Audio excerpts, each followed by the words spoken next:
Olá, meus irmãos, que a paz do Senhor Jesus reine na sua vida, na sua casa, no seu trabalho, se você ainda está indo trabalhar, se você ainda tem emprego diante de toda essa situação que nós estamos vivendo, né? Essa questão do coronavírus, todo mundo em casa, todo mundo preso, sem muitas perspectivas. Até hoje, dia 10, está todo mundo cansado já de ficar em casa, né? Mas vamos falar hoje, nessa sexta-feira, que é uma sexta-feira atípica, né? Hoje seria feriado. Então, muita gente estaria hoje ocupada com muitas coisas. Alguns estariam ocupados em fazer as suas malas e viajar, ou já estariam viajando.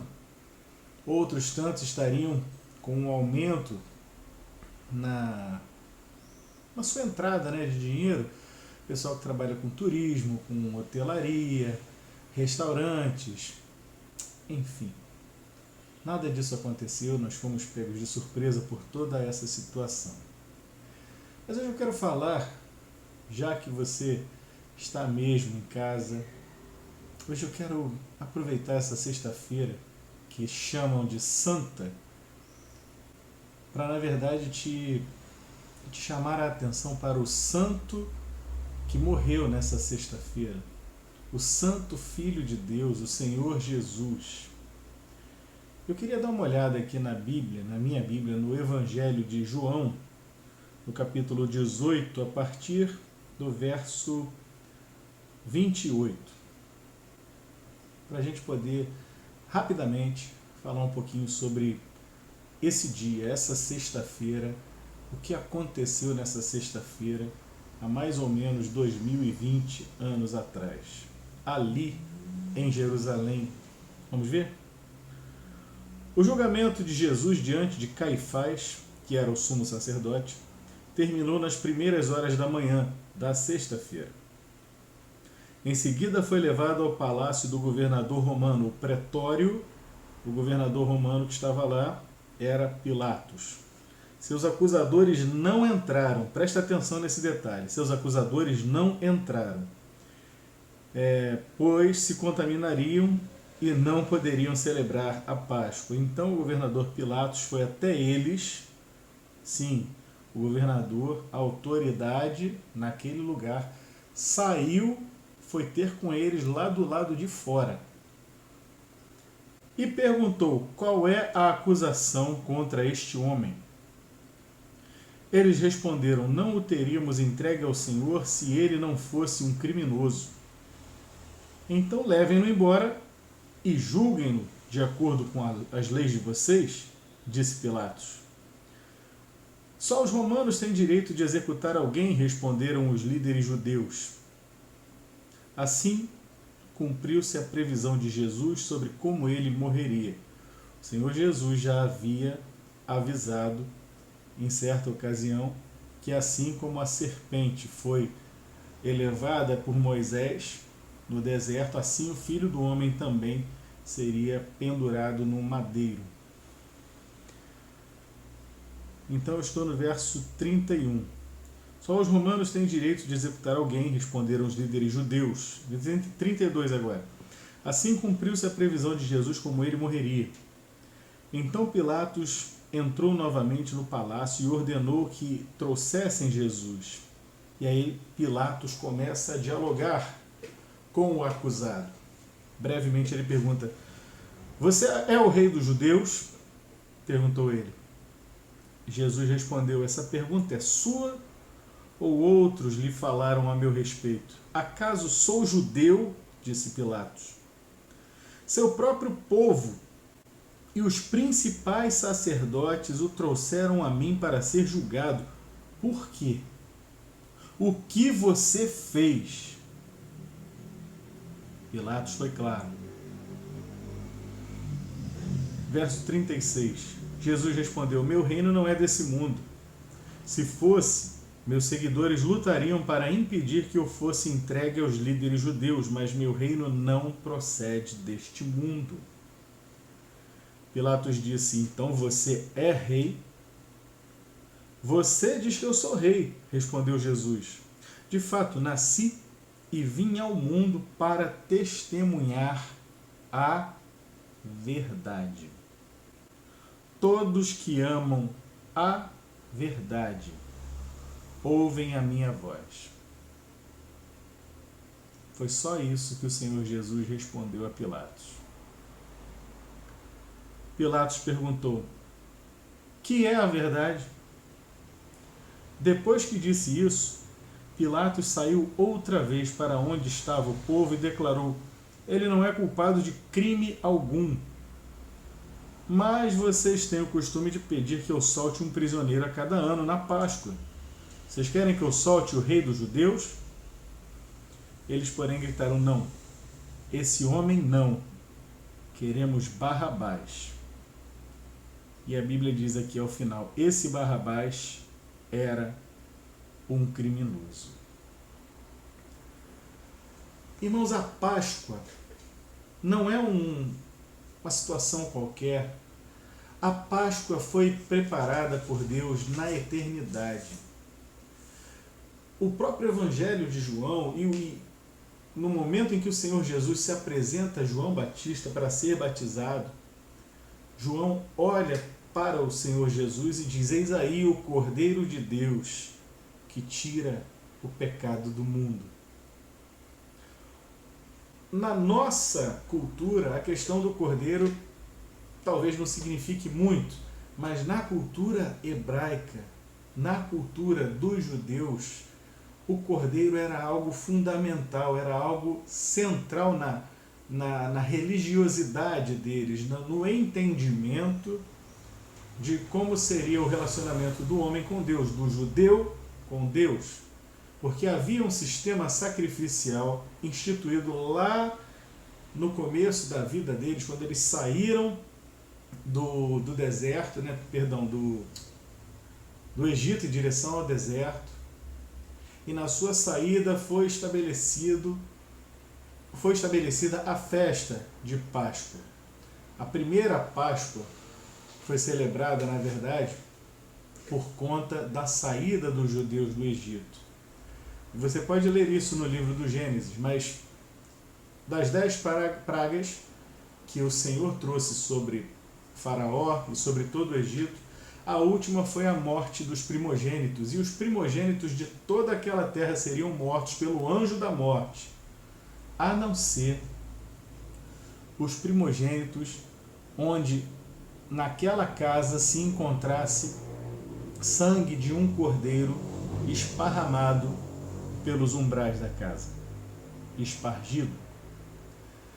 E nas casas dos hebreus assim se fez. Eles cumpriram aquilo que Moisés falou, aquilo que Deus falou a Moisés. Juntaram-se as famílias, comeram o cordeiro, comeram a sua Páscoa, passaram o sangue nas portas, nos umbrais das portas. E aquela noite foi uma noite de terror para os egípcios, foi uma noite também de livramento, justamente para os hebreus, por causa do sangue do cordeiro.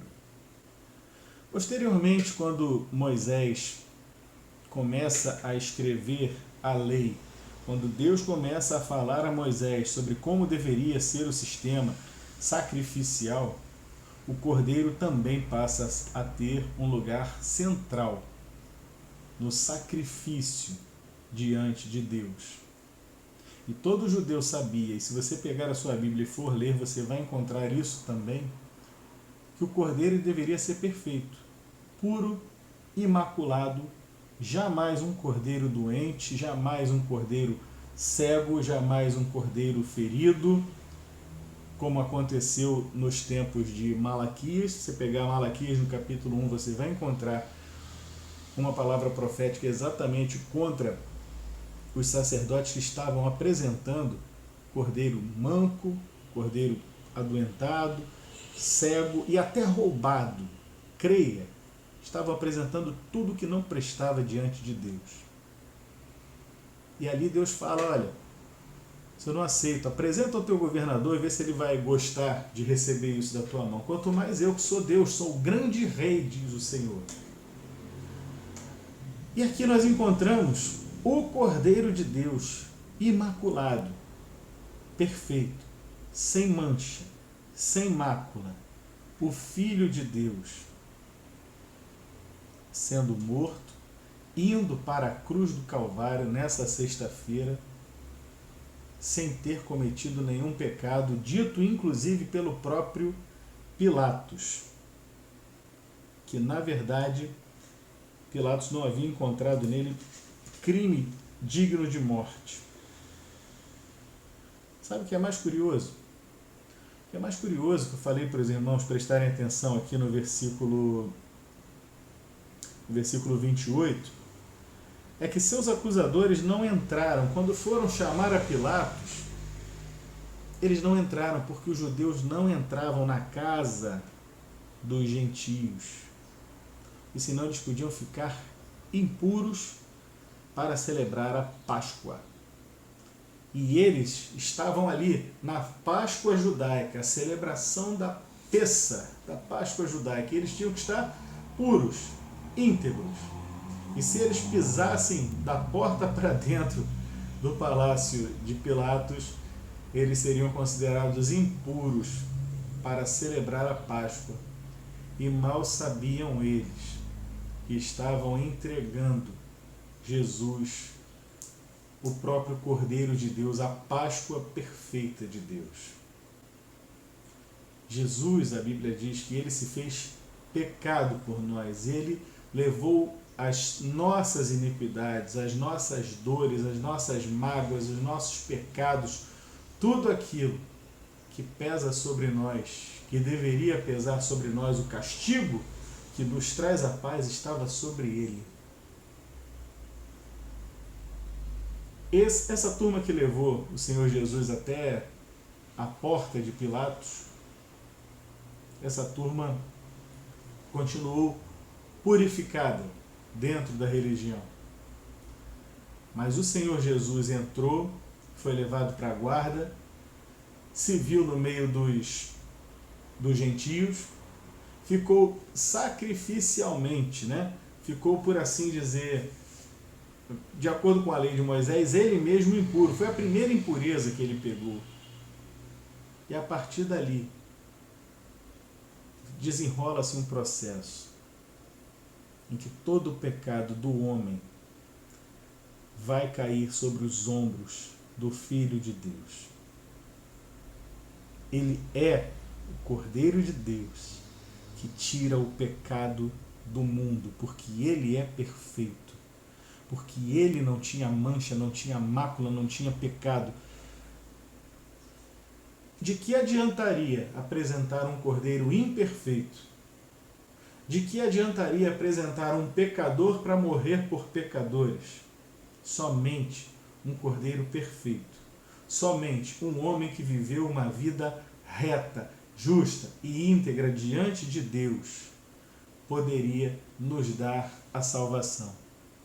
Por isso, só Jesus Cristo é digno de ser chamado o Salvador. Não há outro nome dado entre os homens pelo qual devamos ser salvos. Portanto, sexta-feira foi um dia terrível, foi um dia de carnificina, foi um dia de morte, foi um dia de luto, foi um dia de verdadeiro terror para os seus discípulos e até para sua mãe, que estava ali ao pé da cruz. Porém, graças ao sacrifício de Cristo, naquela sexta-feira, todos nós que cremos no nome dele podemos ser salvos. Não é um dia para a gente ficar se remoendo, como tem gente que fica, sexta-feira é um dia de introspecção, é um dia de ficar pensando na morte de Jesus. É um dia para dar graças a Deus. Obrigado, Senhor, pelo Cordeiro de Deus que tira o meu pecado. Obrigado, Senhor, porque o Senhor Jesus foi até o fim. Ele não desistiu, porque ele ama a Deus primeiramente, ao Senhor e também a nós, pecadores. Se você ainda não veio a Jesus, se você ainda não entendeu a graça de Deus, possa Deus iluminar o teu entendimento. Que Deus te abençoe nessa sexta-feira. Fique com Deus.